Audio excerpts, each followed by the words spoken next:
ออกครับมาส่งพี่น้องได้ดังเสียงนะครับเนาะและไว้ก็อีซีจะเข้ามาด้วยในคลิปของข้าวนะครับเนาะ SKL วิดีโอนะครับเนาะอันนี้ครับเนาะอันนี้ก็จะเป็น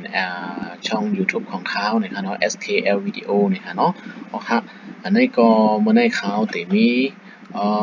มาอุปพี่น้องเขานะครับเนาะเจอขนาดนี้หนังหือมี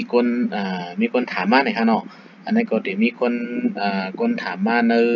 YouTube เขาเลยนะครับเนาะในคอมเมนต์นะครับเนาะอันนี้ครับถามมาว่าตีเลยเฮ็ดหือนะครับเนาะผ่านป่นกดปักเปิง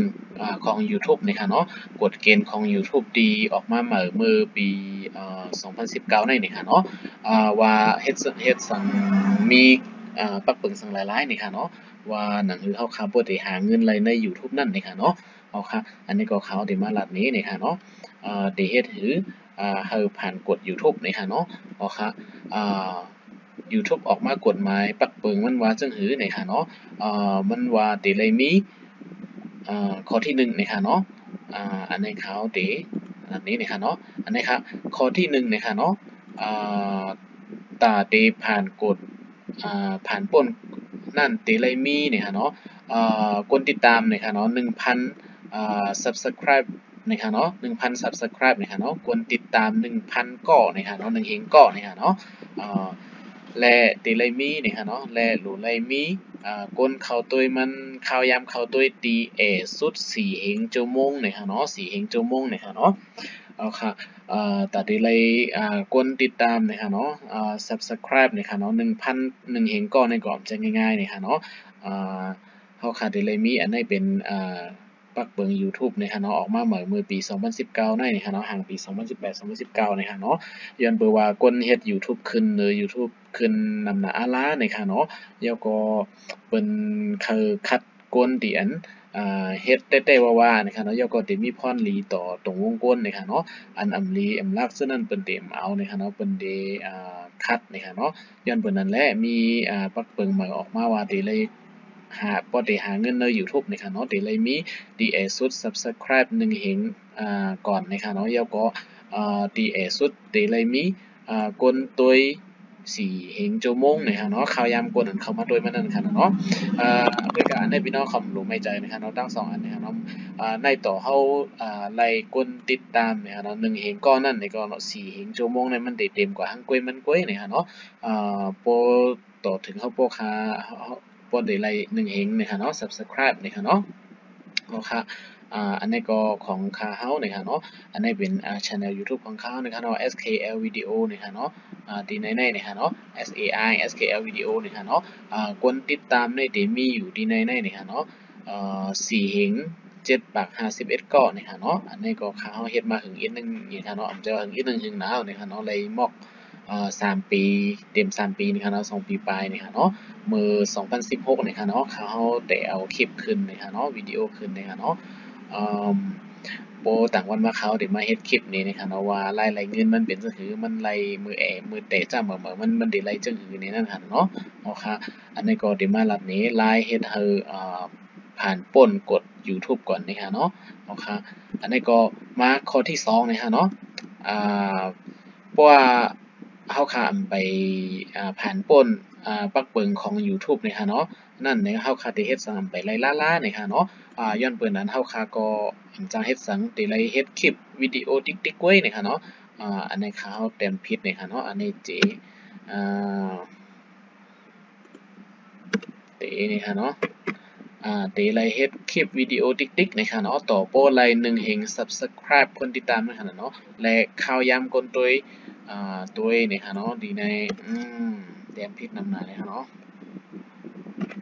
ค่ะข่าวยามคนตัว4เฮงชั่วโมงนี่ค่ะเนาะอันนี้ก็คัดเจอนี่ค่ะเนาะเฮาค่าเฮ็ดคลิป2คลิปเสนี่ค่ะเนาะเปิดตัวกล Subscribe กลติดตามติ๊กๆได้ก็มันได้ขึ้นมานี่ค่ะเนาะเฮาค่าไปรู้ว่าสนใจมุมมองมันที่นั่นนี่ค่ะเนาะเฮาค่ามีหน้าที่ที่เฮ็ดคลิปวิดีโอขึ้นติ๊กๆไว้นี่ค่ะเนาะเฮาค่ะนั่นคือบ่ได้ไล่1เฮง Subscribe แล้วก็4เฮงชั่วโมงนั่นค่ะเนาะเฮาค่ะแล้วก็ เขาขามาด้วยดีในไรนะครับเนาะหมดเรื่องของเขาในนะครับเนาะมีคนติดตาม4,751 ก้อนนะครับเนาะเพราะว่าเขาขาใครด้วยในมาด้วยดี about ดีในค่ะเนาะดีเกี่ยวกับดีในค่ะเนาะอันนี้ก็เขาขามาด้วยวิวมันนี่วิวมันเดมีอยู่ดีในนะครับเนาะเดมีอยู่ตั้งหมดนะครับเนาะก้นตัวปอกป้องมันนะครับเนาะอันเขาด้วยตั้งหมดในเดมีอยู่588,650บอกนะครับเนาะป้องกันทั้งหมดตั้งวิดีโอที่อันเขาเอาขึ้นมีอยู่ปากปลายนะครับเนาะจะว่าคลิปอันเลี้ยวนะครับเนาะมีก้นด้วยกันได้นะครับเนาะพวกเขาขาดชื่อเสียงหลังวันนามาเป็นผู้ห้องกว้างนั้นจะคือในก็ผู้กัดแคปจะคือในก็คนดีเข้าด้วยนำอยู่นะครับเนาะคลิปเดียวก็ดีเลยเป็นล้าน2 ล้านบนก็ดีเป็นไล่นี่ครับเนาะคุยกันอันในก็ของเขามีอยู่คลิปวิดีโอมันปากปลายนะครับเนาะมีก้นตัวอยู่500,000ปลายก้อยนี่ครับเนาะป้าปนมา2 ปีปลายเกือบ3 ปีนี่ครับเนาะครับอันนี้ก็เป็นของเขานะครับเนาะครับอันนี้ก็พี่น้องเขาดูไลเจอเย็นๆนะครับเนาะแล้วก็มาข้อที่3นะครับเนาะได้ไลเฮ็ดวิดีโอนะครับเนาะอันลีอันต้วยเนี่ยอันลีต้วยนะครับเนาะอันลีต้วยลีทอมนะครับเนาะเป็นตัวทบตั้งหูตั้งหันนะครับเนาะและนะครับเนาะได้ไลมีพรหลีต่อนะครับเนาะผู้เข้ามาต้วยนะครับเนาะเจมเปิดเจมเฮานั่นค่ะเนาะสังเกตว่าเขามาตัวถูกแมนจะลีทอมลียินนะคะเนาะแล้วก็หล่าฮุกให้จังนั้นค่ะเนาะอันนี้ก็เดมีเผยเคยเข้ามาตัวแล้วก็เดมีเผยมาติดตาม subscribe กดไลค์ติ๊กแชร์บันนะคะเนาะเฮาค่ะถูกลีเจ้าคลิปเรื่องเจิงนะคะเนาะเรื่องเจิงนะคะเนาะแล้วก็เตียนปล่อยบวยจังนะคะเนาะถอดเสื้อผ้าเสื้อโค้จังนะคะเนาะอำไรนะคะเนาะFacebook เขาค่ะใจค่ะเนาะ YouTube เขาค่ะนั่นได้ถูกแบนนะคะเนาะได้ถูกแบนได้ถูกตัดสิทธิ์นะคะเนาะแต่ได้ไรเงินเฮ็ดหาเงินใน YouTube นั่นกำซื้อนะคะเนาะค่ะอันนั้นได้เฮ็ดอำไรนะคะเนาะเฮาค่ะได้เลยเฮ็ดคลิปที่อันมีพรหลีตาอันก้นลงอำว่านะคะเนาะเอาที่เฮาจังอันเฮาเคยเฮ็ดเคยเป็นนั่นนะคะเนาะเฮาค่ะเคยเปิ้นเลยด้วยจึงหือเฮ็ดจึงหือในก็อันนั้นก็ลายเฮ็ดสังก็ไล่นะคะเนาะเอาที่เฮากัดแขนว่าป้ายแล้วป้ายหนึ่งนะคะเนาะเฮ็ดให้เปิ้นเข้ามาด้วยอยู่ตาเสียเลยมาเป็นปันแห้งนะคะเนาะค่ะอันนี้ก็ถูกหลีเฮ็ดอันหลีต้วยนะคะเนาะแล้วก็ติมไล่ติอำไล่นะคะเนาะก๊อบปี้นะคะเนาะกู้เอาของเพิ่นมานะคะเนาะอันไหนลำลองนะคะเนาะ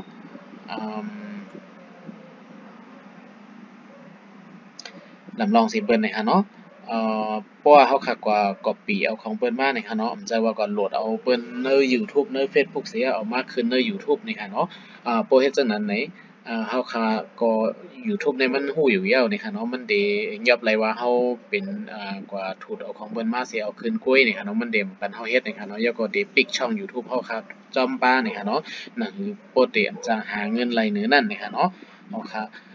บางปกมันได้ปันเฮาเอาคืนนี่ค่ะเนาะมันได้ใส่ให้เฮาค่ะหาไล่อยู่นี่ค่ะเนาะกุยการไล่นั่นเตรียมส่งปันเฮานี่ค่ะเนาะได้ส่งปันที่เจ้าของคลิปคนอันเปิ้นเฮ็ดออกมาแต่มันนี่ค่ะเนาะมันได้เป็น copyright นี่ค่ะเนาะลิขสิทธิ์ของเปิ้นนี่ค่ะเนาะค่ะอันนี้ก็เฮาค่ะได้ไล่เฮ็ดเอาหังก้วยนี่ค่ะเนาะเฮ็ดป้อไถมาหังก้วยนี่ค่ะเนาะกูอันนี่ค่ะเนาะอำว่าเพลงกว้ามนี่ค่ะเนาะอำว่าแคบหังนี่ค่ะเนาะอำว่าวิดีโอนี่ค่ะเนาะเฮาค่ะถูกลีป้อไถเฮ็ดหังก้วยนี่ค่ะเนาะตั้งวนตัวเจ้าก็หังก้วยนี่ค่ะเนาะอำลีลอกเลียนเอาของเปิ้นมานี่ค่ะเนาะ